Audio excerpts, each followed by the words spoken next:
Hey, welcome to Acquisitions Anonymous. It's me, Michael. Today we did something pretty special. Me and Bill got together and talked through an M&A deal going on right now. It's not a small business M&A deal. It's the Twitter deal. And we were just so passionate about digging into this and how it could work and being, power users of Twitter, how we could make it all run well and make economic sense. So we came at it from that angle, went through it and talked about the whole structure of how it's priced, how it's financed, and then what you do with the deal after you're done if you're Elon Musk. So enjoy this one. We had a ton of fun making it. So this week, we have a very special episode of Acquisitions Anonymous. We are talking about a social media company that is for sale. So I want to throw it over to Mr. Michael Girdley, who brought this deal for us this week. Yes, it is an anonymous social media network that's being bought. Maybe would be considered to be bought by a certain richest man in the world with a bird icon. Might rhyme with Witter. So I know this breaks our rule of being over 20 million enterprise value, but it's just so much fun to talk about. So that's what we're doing. So I have some of the numbers. So Twitter, as you know, is a social network that is both loved and hated by many. I'm thankful for it because Bill, that's how you and I met. It's super wonderful. And Mirko, that's how, who's our editor and producer, that's how you and I got connected to some extent. So it's great. So Elon is buying Twitter for, and quote me or correct me if I'm wrong on this, Bill, 46.5 billion. Is that number right? Or 40, give or take, yeah. Give or take. So I pulled up on the screen. We actually found how he's financing the deal. So he's bringing 21 billion of his own cash. He has a loan that he got against the deal itself. So it's basically backed up by Twitter itself. So there's 13 billion. So that sits ahead of his cash. And then he borrowed 12.5 billion against Tesla stock. So he's putting 25.5 billion in debt on this business and 21 million in equity.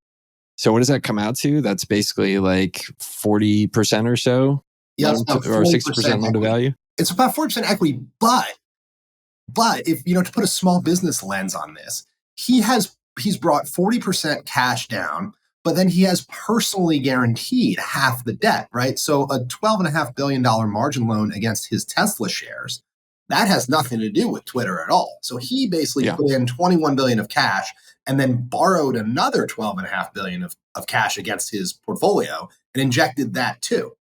And then only $13 billion of debt is actually kind of non-recourse, secured only by the acquired assets, aka Twitter. So this is essentially, you could look at this as like a 75% equity deal, cash in deal, which is just bonkers. $35 billion of equity, essentially. Right. From one guy. So at some point, I guess after you have your first billion and you don't really care about money because you live in a tiny house, you're like, whatever, I've got 250 billion. I might as well YOLO half of it on something pretty fun. So I think that, that's sort of a good setup, actually, Michael, for this episode, because I think the question that the world is kind of grappling with here is, what is this? Like, why is this happening? Yeah. Is this a business decision? Everywhere from this is a business decision and Elon's going to make $1 zillion to Elon is Satan incarnate and intends to manipulate the entire media landscape to Elon is Jesus Christ incarnate and intends to save us all from the cesspool that Twitter has become. So there's all these takes. People are trying to figure out, what is he actually doing here? And I think, Michael, you and I come at this from a little bit, our initial blush takes were a little bit different. My initial blush take was that this was akin to, in Elon's eyes, almost a charity project or a passion project, because he just kind of believes that he can better the discourse or humanity, right, by making this making the changes to this public good that need to be done as a private company away from the eyes of public investors. But Michael, you came at it instantly very differently. So you can share your take. Well, for those of you on YouTube, I actually put together the world's worst revenue build pitch deck because I did it in 8 minutes before this. But as I've thought about this deal, I think he can have his cake and eat it too. I started to build a revenue build of how I think he can go pretty quickly to unlock a ton of the value that everybody sees in Twitter that just doesn't go anywhere. Like nobody's really doing good advertising. Nobody's really taking these subscription opportunities that they have and monetizing them at a good price, or making people pay for blue check marks. Like there's just none of that stuff going on. Like I think he could very easily do 5 or 6 things from a revenue build standpoint without removing any people, and basically double the revenue of this business right now. Go kind of from 6 billion to really say closer to 12 billion. So that was my lens to it. Like I think he's a pretty smart guy. Like in his shoes, I'm like, I'm going to win all the ways. I'm going to win. I'm going to have fun. I'm going to look cool. It's going to help Tesla. And oh, by the way, like I'm going to show you guys all because I'm going to make a ton of money doing this. And, it does look kind of crazy at first. You're like, oh man, like he's paying, well, 6 billion is the forecast revenue for this year. He's paying 45 billion for it. So 6 times 9 is 45. He's paying 9 times this year's revenue as a multiple for this, for a business that doesn't make much money. So at first thing, it looks kind of crazy, but it's not so crazy if you think that he could do some stuff for the next couple of years and double that revenue. And that's where I'm coming from on it. Yep. So I think this is going to be fun. Like, let's sort of approach it from an M&A perspective. So we've laid out purchase price, $46 billion. He's financing it with 40% equity, about 25% personal or 30% personally guaranteed debt, and another 30% non-recourse debt on the asset. Paying a huge sales multiple. Also, I read through the merger agreement, which got posted yesterday or the day before. A couple other M&A terms that folks might be interested in. There is a $1 billion mutual breakup fee. So if either side walks, they owe the other party $1 billion. So if Elon gets cold feet, he owes Twitter $1 billion. If Twitter walks or even takes a higher offer, Elon is owed $1 billion. So I thought that was pretty interesting. And another thing I wanted to point out is a lot of breathless news stories say Elon Musk bought Twitter, right? But if you're an M&A professional, you know that you don't close a $46 billion deal in 3 days, right? No matter how late you say. Yeah. So actually what Elon does is Elon has Twitter under LOI, is a pretty easy way to think about it right. from a more standard business perspective. So the close date, Elon has 6 months to close this deal. The target close date is on or before October 24th. And that date can be extended by up to 6 months for several reasons: mutual agreement, regulatory issues, etc. So in actual reality, Elon Musk may not own Twitter until a year from now. And so we're going to be treated to essentially another 6 to 12 months of, I'm sure he's going to drag before Congress. It's going to get renegotiated several times. Maybe someone else will bid. There's a lot of M&A drama still to come, right? Because he's essentially just under LOI, and there's $1 billion breakup fee that cuts both ways. So in essence, a call option to buy it at this price. And for in worst case, he has 9% of the stock that he's already bought, and maybe it runs up, or maybe it runs down. And just there's all kinds of like really big advantages for him now from doing that. So it's a really good point. It's really funny because you're seeing people like, oh, this deal's already closed. It's like, whoa. Like there's a feasibility period going on here. And like, there's still plenty of time for the wheels to come off the clown car over the next 6 months. Like, and I don't know if you ever heard that Zuckerberg was attributed to him as how he described Twitter, the business, was like a clown car that ran into a gold mine. It's pretty funny description of the company. That is a true story. So we got kind of 6 months where Elon has 6 months to kind of make a plan. So he's got this business under LOI. He's pretty excited about it. He thinks there's a lot of upside. So one of the things we want to kind of talk about in this episode, and Michael's done some great pre-work, is to say, like, what is Elon buying from a business perspective? And what are the numbers? And what are some of the levers that he could pull to actually maybe make money on this thing? Yeah. So, Michael, I would love you kind of share with the listeners, please read it out loud for the folks who are not avid YouTubers. Kind of take us through the financials of this business. Yeah, super cool. Well, so using the analyst projections for performance. So we have those up on a slide here. The numbers to kind of know are that in 2022, the average estimate for revenue for the company is about $6 billion. And they're projecting in 2023, just based on the plan they're running right now and what they know, the estimates are 7.3 billion. So it's growing about 22%, just based on kind of status quo of how it's being run now as a business. So 6 billion to 7.3 billion is kind of the number of, if we were reading a buy, biz, sell listing, that's what we would be reading right now. Well, and then earnings per share. Going backwards, though, in 2020, they did 3.7 million. In 2021, they did 5 million. This year, they're going to do 6 billion. Sorry, billion with a B. Thousands of millions. 6 billion and then 7.2. So this is growing significantly at $1 billion scale. Yeah, this is a growth asset. Like they've been growing 18, 27, 30% year over year, despite doing some of the things they're doing, which we'll talk about in my kind of revenue build that I put together. But yeah, I mean, this thing is growing and not slowing down, best we can tell. Now they did have some COVID tailwinds, because that's when I got into Twitter, because there was nothing else to do. I just sat at home and wrote tweets. It was pretty great.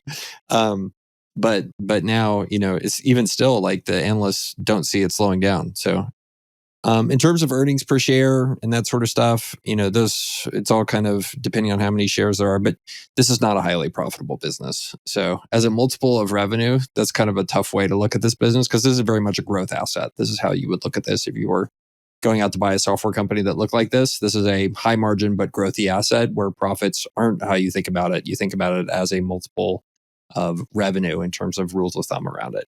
So a couple things. So I have those numbers up. Something I want to add in, Michael, to the profit number. There's a big difference in the case of Twitter between kind of GAAP earnings per share and actual cash flow. So they have huge amounts of stock-based compensation that they're issuing shares to employees, and all Silicon Valley style companies do. But those are required to be recorded as cash expenses, or as expenses, but they're not cash expenses. So there's a significant amount of stock-based comp baked into that, which is not really real. Now, of course, you got to figure out how to incentivize your folks. Right? I think we're going to talk about, maybe what happens to the workforce here. And I also read the merger agreement is really interesting as far as stock-based comp goes. The way they're handling it is all vested stock is, of course, being paid out at $54.20 a share. All unvested stock is converted to a cash payment, a future cash payment at time of vesting of $54.20 a share. So essentially it caps all the upside. So if you're an employee and have vesting shares over the next 5 years, you're still going to vest. But even if the company is worth $100 a share in 5 years, because of maybe some of the things we'll talk about on this podcast, you're not going to participate in that upside at all, which I thought was pretty interesting. Super interesting.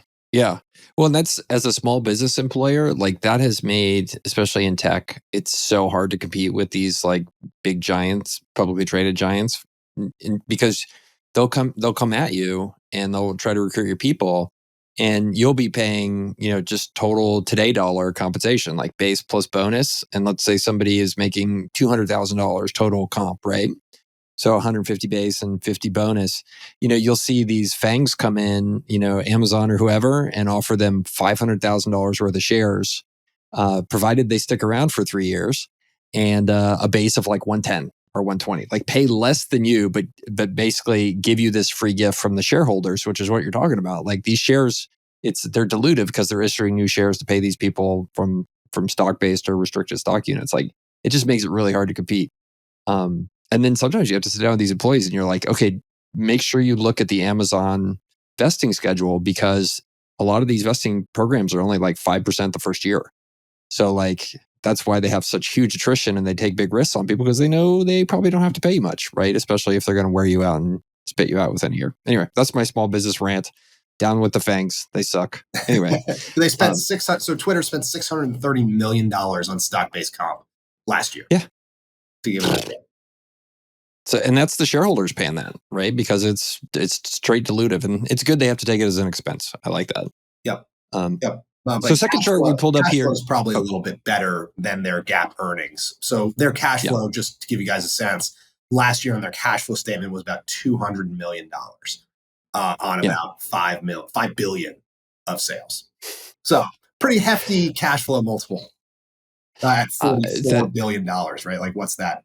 50? it is crazy. They are not vomiting cash. Like I just like I see people run $80 million companies or $100 million companies with these type of gross margins producing 30-40% EBITDA margins. Like it's not, you could do it subscale. You can definitely do it at scale. It gets easier as you get bigger. So to me, it's kind of crazy that you can't do that. And I think it's a testament to kind of the culture that you have inside Twitter right now, which is the epitome of, institutional capture, right? This idea where like you look up and the institution operates for the benefits of the people working in it and not for the stakeholders. And so, like, if I think about which is the most institutionally captured like entity outside of government, like that, it's this one. Like, so such an opportunity there to transform the culture. Yep, very cool. So notice how I'm saying all this in the most non-cancelable way possible. Totally screwed this week. It's a very polite way of saying that their culture is a little upside down. A little bit. So I pulled up a second thing here. So it's important to know, like, really, Twitter is actually two businesses, right? They have their number one is kind of this advertising services business. So that's like the bad ads they show you on the timeline, paid placement, all that kind of stuff, promoted tweets. And that actually in 2021, I pulled up the numbers, was about 4.5 billion of the five. And then they actually have a second business, which is their B2B business, which is the old kind of GNIP business that they bought and I believe is mostly still located out of Colorado. And that's the data business. That's where like the people who come in and pay to read all your tweets and get the fire hose of Twitter and see all of them, like that is that business. And that does about 500 million. And so there are varying levels of data access that people pay for, all the way from like small developer who wants to access, direct messages and pays to use the API, to like basic kind of analytics, to the people that come in and pay 20, 30, $40 million a year, the hedge funds, the three-letter government agencies, they come in and pay huge money to have like direct real-time access to everything people are typing in Twitter. So like the algorithmic traders, like that's a lot of where the Twitter business is. Let's say about 10% of it is revenue coming from those hedge funds located in Greenwich, Connecticut or Chicago with quants running computer programs against what you're saying. And that's that kind of business. And it's a very steady, growing, good B2B business. So really, in summary, Twitter is two businesses. About 90% is advertising B2C stuff. That surprised me. It was that big a percentage. And then the other part is this data licensing and kind of data mining stuff that they do. Yep. And again, if you look at the chart, it's explosive. I mean, the ad business is growing incredibly well. And the data licensing business, while small, is steady as she goes, growing. Yeah. So, I mean, great example. So $2 billion in top line revenue from the advertising services, plus or minus. This year, it'll be 4.5, from 2021. So like doubling every few years at this scale, like pretty amazing quality of a business when it comes down to it. Mm-hmm. And yet they can't make any money. I can't make any money. Well, that institutional capture thing. So I gave myself the challenge. Like when I came into this, I said, Bill, I like Elon. I think he's going for the cake and eat it too thing. So I put on my private equity hat and I did a revenue build where I said, okay, well, like if we're going to pay 9 times for this thing and it's growing, like how do I make it grow faster? Like how do I double revenue pretty quickly? And I started to go through the things in Twitter that I would do differently, just being a user, and go from there. And then the second thing I looked at was, okay, well, what's going to happen on the operational side, like the bottom of the line profitability side?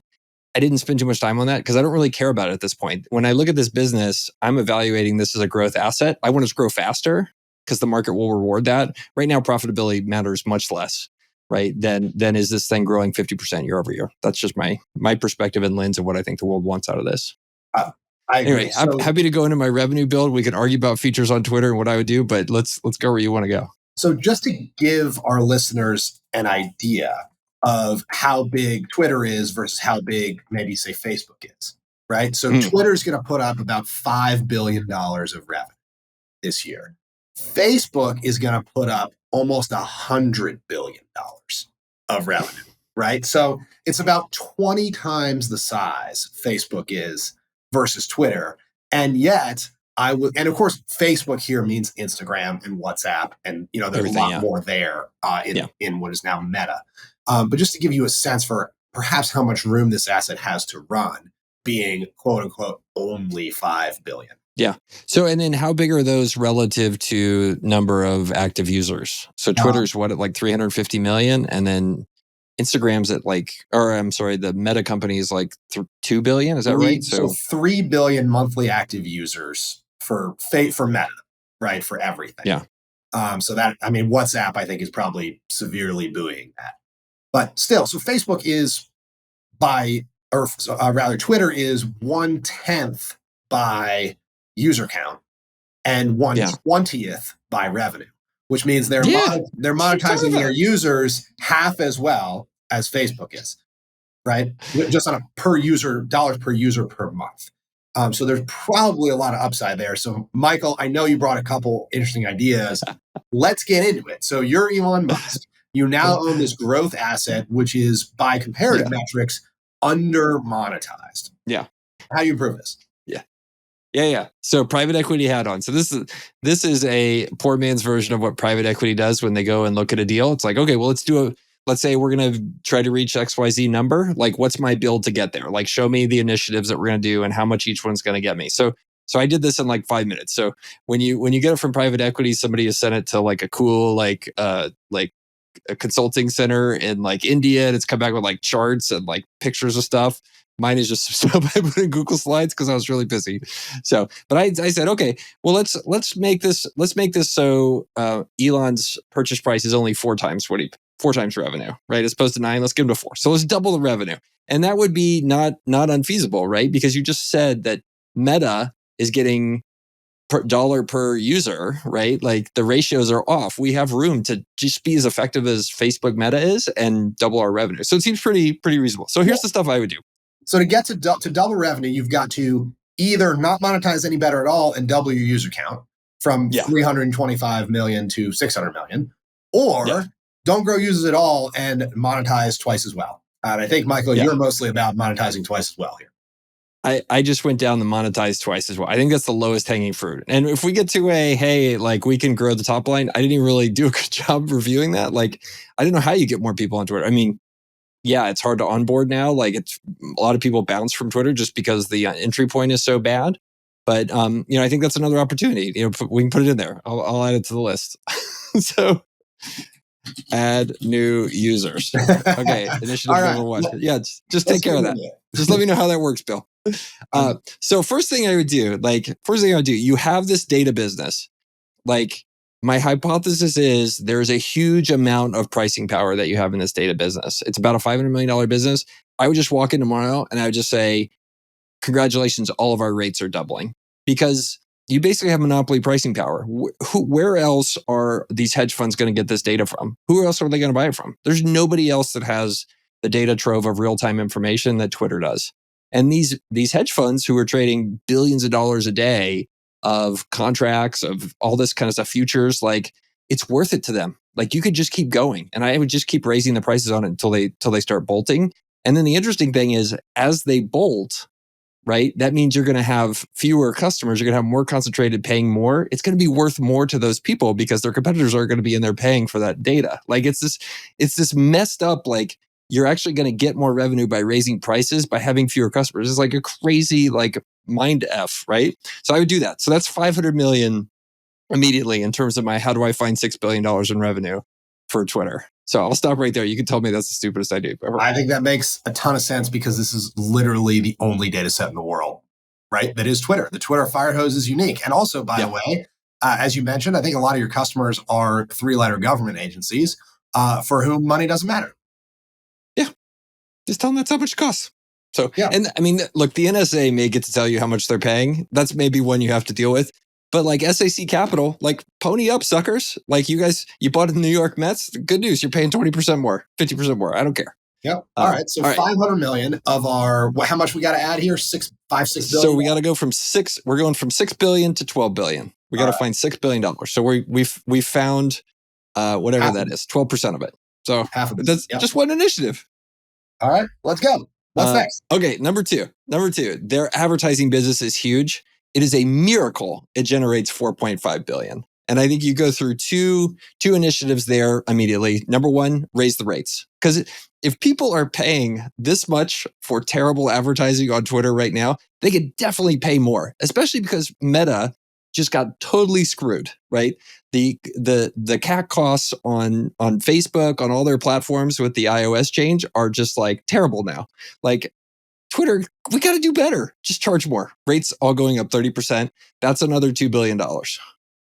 Yeah. So I'll push back on this one a little bit because you raise rates 30% on an advertising product that sucks is kind of Hell a yeah. tough pill to swallow, right? This is America, man. Like This is America. Sucks. I mean, like I'm coming at it from an ecom point of view here. Nobody that is conversion focused at all advertises on Twitter because it does not convert.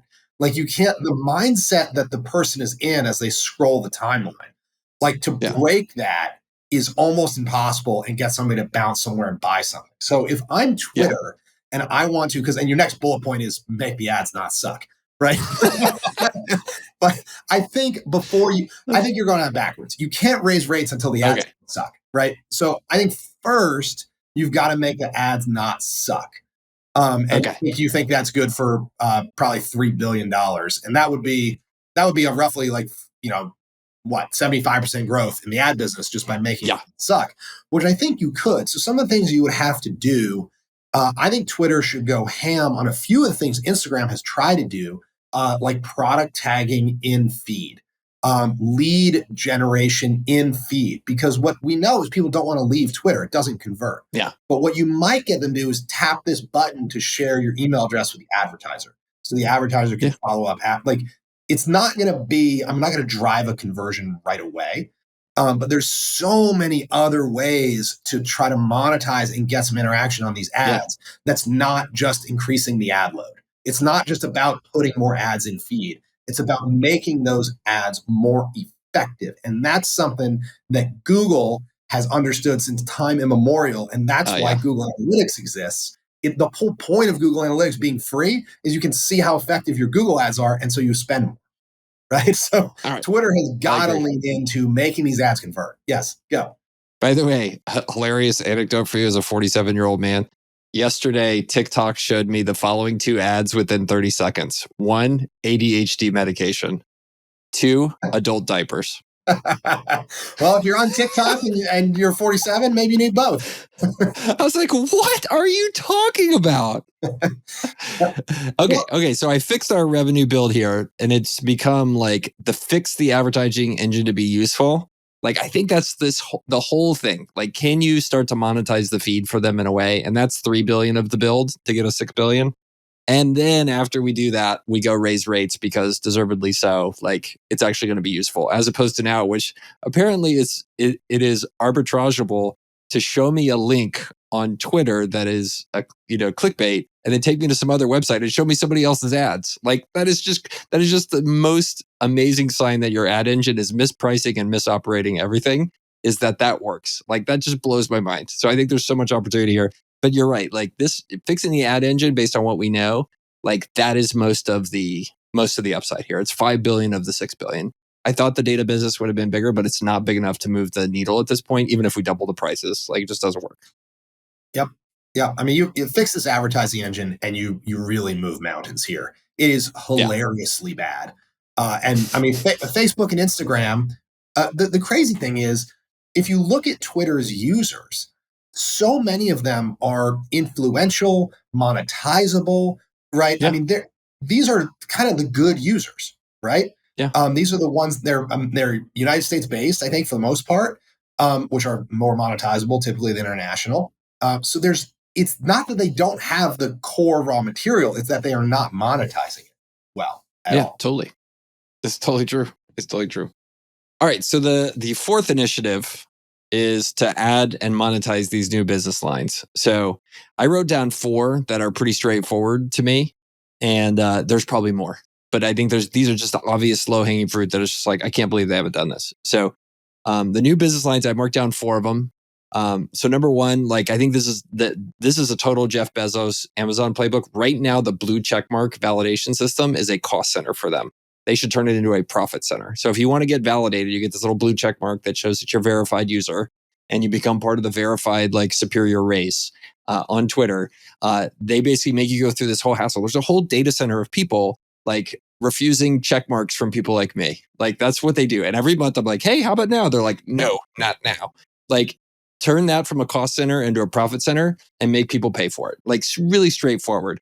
Like, and just here it is. If you're an individual, it's $5,000. If you're a corporation, it's between 25,000 and 150,000, depending on how big your corporation is. That's the whole thing. I think you do that, that's $200 million. Like super easy to get there. You just do the math. Like it's like 0.01% of their user base agrees to pay for a check mark. Like cool, $200 million a year business. And then you make them renew it every couple of years. So you go full TSA pre on them, like American Express recurring revenue payments. Oh yeah, it's weird that they would just pay people to not verify folks, right? And then verification is free, right? So they're just paying people to swat back people who want to be verified. And so let's talk about verification for a minute. Right now, what verification on Twitter means is you are influential or notable, but what it actually means is you are subject to impersonation. And that's, from talking to people that have gotten verified, this is sort of how I got verified, was to say, like, look, there's a chance. Look, I'm notable. I speak on stage. I've been in the press. People might try to impersonate me. And I found that is the best way to get the check, not I'm notable. Anyway, that's not the way it should work, right? And part of the problem that Twitter has, and just part of the kind of the hate and bad feeling on Twitter, which I think Elon is very frustrated with, is Twitter is a haven for non-human accounts, right? Both bots, but also anonymous accounts, right? So it's very easy to spit fire with no consequences on Twitter, right? With a cartoon face avatar, and no one knows who you are, right? But if you take Facebook, for example, right? Very different, like real person verification on Facebook. And I know Instagram allows non-person accounts, but Facebook knows they're real people, so they can advertise to them, right? Because Facebook tied them to their Facebook account. So I think one of the things that Elon is really going to push is real human being validation, which makes the users way more monetizable because you can start to know who they are and that they're real. And it will dramatically decrease ad fraud and click fraud because you can't spin up a bunch of Twitter accounts, hook them up to a bot service, and click on ads and send misinformation or whatever that means, right? And hate and stuff. So I think you'll see him push kind of more real user validation. Yeah, love it. Okay, so that's how the blue check mark system. That's how you get $200 million, and I'm sure there's some more stuff in there too, right? Like a trusted provider thing or whatever. Like there's just the people paying to have increased their social status or status on there, like totally monetizable. It's that valuable. Number two, it is crazy to me how many people leverage Twitter as a way to build a paid community, and Twitter gets no money from that whatsoever, right? They get zero revenue from that. So I think they build a very straightforward paid community product, take 30% of the cut, and people will sign up for it because A, it'll be useful, but B, like it'll increase your total cut, your total take, because you get more users out of Twitter, right? Just the same way everybody uses the Twitter review newsletter thing and then takes and puts that in their own newsletter thing. They use the capture there. They have to turn around and monetize that and make that useful. Communities, that's $100 million business. Shocking that nobody's built that as part of the Twitter platform. Like it's totally non-disruptive, totally there. And there's totally demand because you can see it from people like us, the other people running online paid communities. Like just do it. Like pretty straightforward, $100 million. So this is basically the Google playbook, right? Is to take the core asset and to say, what other apps can we extend our identity product to, right? Google Docs, Gmail, right? Google Workspace for businesses, Google Voice, right? And you build out this suite of tools that are all interconnected. So if I need to spin up a community and I'm a Twitter creator, it's just so much easier to use Review instead of Substack because it's native. Right. I use my Twitter login and all of my followers can use their Twitter logins, and you leverage that graph on other products. And Twitter doesn't do any of that right now, leveraging their identity or graph anywhere except Twitter, which is crazy. It's nuts. So $100 million business there. Next $100 million business, take Twitter Blue, which is like the closest thing they've done to monetize power users. They should raise the price on that and add value to it. Like $15 a month, great. Congratulations. You have your edit button. You got it. You earned it. Like, I think that's $100 million business. And there's other stuff you can put in there, like special content, priority, more analytics, like all of that should show up when you sign up for Twitter Blue. By the way, rename it. I don't know what does blue mean? Like, is it Labatt Blue? Do I get like a special Canadian beer when I buy this? It's just the dumbest thing. Call it Twitter Pro. Like, that's what it is. Like, just whatever Apple name stuff, name it the same way. It's not that difficult. Like, this is just like we had to pick a name and we just decided to pick what color our logo was. Like, it's just the dumbest name possible. I don't get it. Yeah. So anyway, $100 million business. Add more value, charge me $15. I spend that much time on the app. I'm happy to pay for it. Like, just make my experience better. I think so too. So there's really two products you're describing here, Michael, right? There's the prosumer app, which is now called Blue, right? Which you propose to be called Pro, $2 to $15 a month. But then separately, there is a business subscription. Like, if you are ladies on Twitter, how many tens of thousands of dollars a month would you pay for like a content creation suite, like buy Buffer or Later, or like one of these, or Hootsuite? Like, buy one of those, build it into Twitter, business data analytics, content calendar, scheduling, most important followers, VIPs, all that, like the business tools. Holy cow. Like, you're telling me Wendy's pays Twitter nothing and they've got millions of followers and they go viral all the time? Like, this is insanity. So you need the prosumer product, which I think is a smaller business. You've got it pegged at $100 million. But then there's also the business product, which you kind of had lumped in here with Verified. But I think there's a lot more there that businesses would pay for if you wrap it into the Twitter experience. Yeah, that's great. Okay, thank you. I added it to the revenue build here. So we have the Twitter, we have the prosumer thing, Evolve Twitter Blue. That's a $100 million business. Then we have the business subscriber creator like suite. That's $250 million. So that's, where I pulled that number out of? Yeah, you're exactly right. Okay, this is the last one. This is the best idea possible. This is the $500 million build idea, and it could get bigger than the advertising business. Get into the recruiting business. Like, everyone hates LinkedIn on this stuff. Like, so many people want to go to Twitter to hire people saying really smart stuff on Twitter. Like, this is the place to do it. And also, by the way, you hear all those people saying all that bull crap about like, oh, there will be proof of work on the blockchain, like Web3 stuff. We have that already. It's on Twitter. If you write smart stuff, I want to hire you, right? Like, that's exactly what it is. So they have this unfair advantage, which is people demonstrating their intelligence on the app all the time through the way the algo works. So like, give them a chance to put their resume on that and then charge recruiters to come find them. Like the InMail, LinkedIn play, that's that whole business. And I think within 2 to 3 years, you do that right. And you do it in a way that makes the users feel right. And it makes the place not scammy, like $500 million business. So that's my pitch. You undershot this. LinkedIn does $10 billion in revenue. Okay, fine. I'm putting $3 billion on here then. Right. So if you could do this 1/10 as good, and by the way, all of LinkedIn's revenue is basically recruiter and advertising. Yeah. Right. So if you do this 1/10 as good as LinkedIn, you've probably added $1 billion. What I think is powerful about this, like, we haven't talked about any cost cutting yet. Like, and I think it's going to happen organically, the cost cutting will.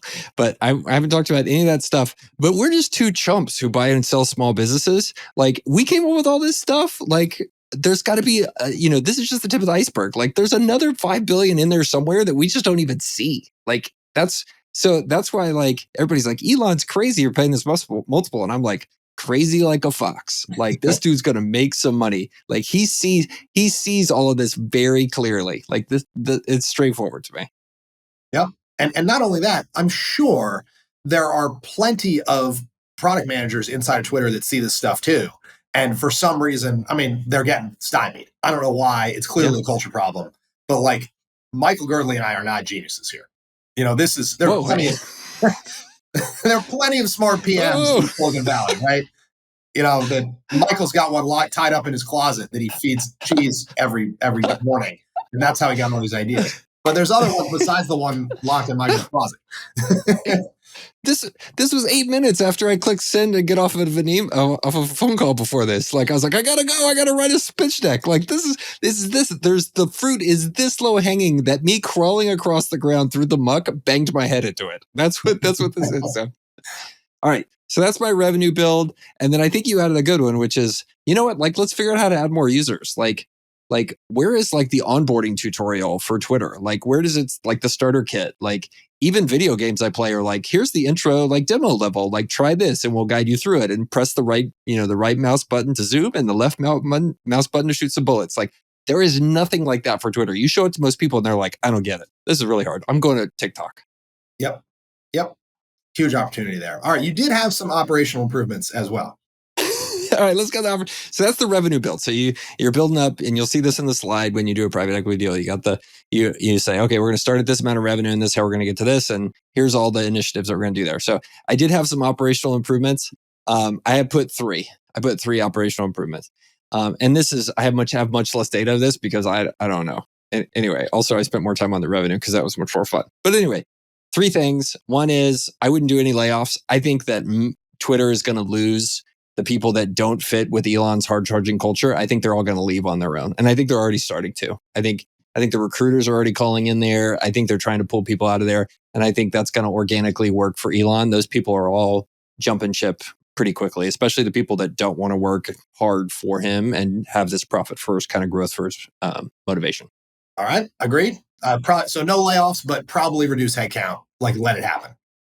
No layoffs, but I think headcount will be a third smaller just organically. I think he'll lose 40% of the people and I'll hire another 10 to 15% back if that math works. So number two, I would move the headquarters out of California. Like, I would move the headquarters to Austin. And this is blasphemy because I'm from San Antonio, but it's either Austin or Miami. I think Austin actually gives the company the greatest opportunity to both attract talent, but then secondarily reflect, I think, more of middle America. Like, Austin is the most liberal city in Texas of the big cities, but it's still much more middle America than really what downtown San Francisco is, which is, I live there. Like, the conservative candidate was the Democrat and the liberal candidate was the communist. The actual communist, like the guy who was like, yeah, I'm part of the Communist Party and I'm running for office. Like, that was the politics there. Like, if you want to expand this and have it reflect more and be inclusive of all of America, like having the headquarters located someplace that actually reflects the real America rather than an isolated, end of the spectrum, I think is the right way to go about it. Yep. And also, if you're trying to break out of a culture bubble, relocating a headquarters makes a big impact. Sure thing. And everything, I think they have gone 100% remote. If you talk to Twitter people, they don't have to go into the office at all, which is like the recipe for no accountability, as far as I can tell. Well, they also have, I think, a day of rest every other Friday, right, where they don't work at all. You know that? Yes, that sounds really good for them. Yeah, institutional capture. I think you go back to what is the future for every company, which is you're going to have a flexible in-office work environment. We're going to meet you with where you want to work because it's possible to work anywhere. Like, I think everybody gets a home office. There will be several home office clusters around the country. Your job is to be there some period of time per quarter as your boss decides appropriate for you. And maybe that's 100% remote, or maybe that's fully in the office. Your boss gets to decide and build their team and run it. And that's just the way it works. But, I think this 100% remote thing with a company with cultural challenges like Twitter, huge mistake. Like, I wouldn't do it, but there needs to be, you also can't just force everybody back in the office. You're going to lose 100% of these folks. So I think the right balance is go ahead and adopt what the future is going to be, which is this hybrid work model, the meet you where you are model, as I call it. Yep. I love that. You can think about the Archimedes lever, sort of like, you can't micromanage culture. So what are the big things you can do that sort of all the other changes flow from? Yeah. What I'm not, notice here, I'm not proposing any cost cutting because I think this is a growth asset. Like, I want to run it like a growth asset. They're generating a ton of cash. Like, just keep growing, but grow faster. That's what I want if I'm Elon. And I think it totally makes a ton of sense, which is different than almost every other small business deal we do, where it's like, well, let's buy it a revenue, or let's buy it an EBITDA multiple or a cash flow multiple. Here we're like, grow faster, suckers. This is a growth asset. That's the way life needs to go. All right. So then to bring it home, then what? Right. So if you're growing a growth asset, you're not going to get your $45 billion back on cash flow. Right. So you got to eventually at least pay down the debt, even if you never get your equity. Yeah. Like, you got to generate $20 billion of value here. Well, really more, $30 billion of value if you want to pay back the margin loan also. Right. So in order to get $30 billion back out of this thing, you got to monetize the equity at some point in some way. Totally. Do you take it back public again and reintroduce essentially all of the problems Elon says that being public caused, or is there some other way out? I don't know. I don't know. I just make the business better and fix it. Well, I mean, part of me also wonders, is this going to be like the Solar City play, right? Where it's just like, oh, okay, like Tesla's going to buy you and it's going to be part of the mothership. Like there's definitely an option there. But look, I think this is kind of how I like a lot of private equity type transactions. Like if you just make the business really good, your number of options just grow. Like, yeah, he could take it back public again. He could go, sell it to Zuckerberg. Like he could go find some even other billionaires and get together and sell them parts of it. I mean, heck, Thoma Bravo and these guys have like $30 billion funds. What do they do with all that money? Like you could definitely buy some of that in there. Yeah, now you may say this is too big. They've got to get out too, though. Like that's only a temporary stay of execution, right? Eventually you got to essentially take it public, or, and I actually think this is more likely, just decide to own it forever. Slowly pay down the debt, pay off the margin loan with proceeds from selling Tesla. And, he just owns it forever. Much like I don't think Bezos ever plans to monetize the Washington Post, right? Yeah. This is just part of his forever portfolio, which is an option. Yeah. I love that. Well, I think somebody was on there, I think it was a Washington Post reporter who was like, Elon's just doing this as an ego trip, whatever. And I tweeted back, I was like, oh yeah, billionaires never want to own like the papers of record or the media platforms to make themselves look better. And of course, Bezos owns the Washington Post. So I was like, it's really funny how, again, another place where the inmates sometimes don't see who the warden is. Yep. All right. Well, so we like it. We don't hate this deal. I like it. I like it. I want to work on this deal. This is like one of the most inspiring deals I've ever been. If they want me to be the CEO, I will quit everything else I'm doing and I will come in and do this. Like this sounds like the most amazing fun thing ever. And then after a year, I would have even less hair. But I think it would be amazing. And I don't need the package. CEO of Twitter. I don't think I need the package Parag got, the CEO. He got like $80 million or something for 4 tweets and 6 months of service. It's like the craziest deal. Unreal. I mean, so you do it for a little less. Only a little. I'll do it for 10% discount. Yeah. How generous. How magnanimous. That's what I do. All right. Well, let us know what you guys thought about this, listeners. We wanted to go down a different path. And we also did this, I think, Bill, because you and I were just so passionate about talking about this. It's just been so much fun. Yep. This is great. We put our own Acquisition Anonymous spin on it. This was a fun one. Tweet us on Twitter with what you think.